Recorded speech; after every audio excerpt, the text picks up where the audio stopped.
Janine at Belle, puring-puri sa Marry Me at Marriott 2025. Jericho at Donnie, hinahanap sa event.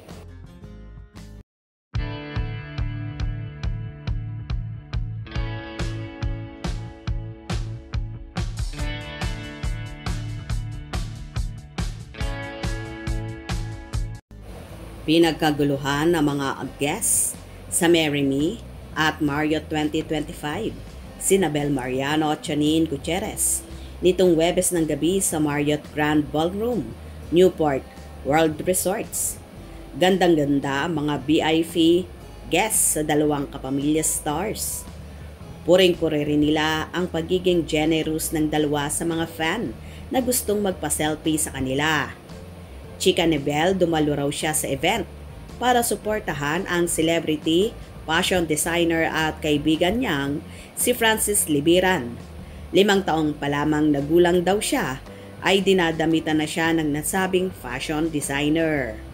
Full support naman si Janine kasama ang ilang non-showbiz friends niya sa fashion designer friend nilang si Vanya Rumolf.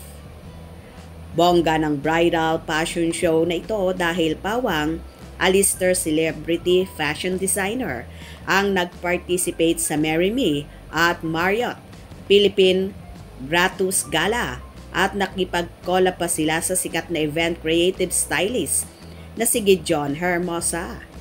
Bukod kina Francis at Vanya, uploaded din ang bridal gown creations nina Michael Leyva, Rahul Laurel, Mac Tumang at Michael Cinco.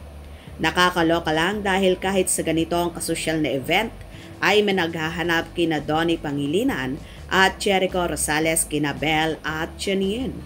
Actually, marami pang ibang celebrities ang nasa event pero kinabog sila ni Belle at Janine ha.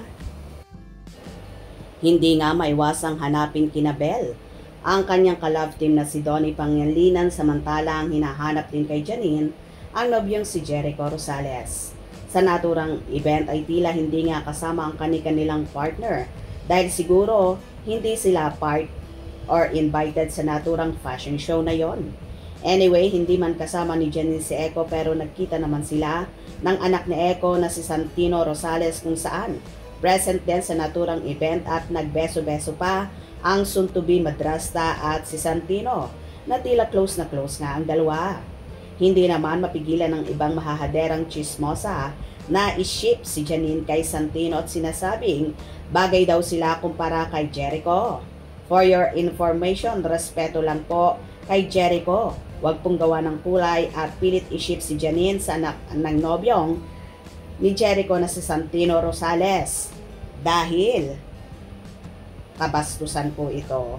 Gets nyo ba? Kung nagustuhan nyo ang video na ito, comment down below.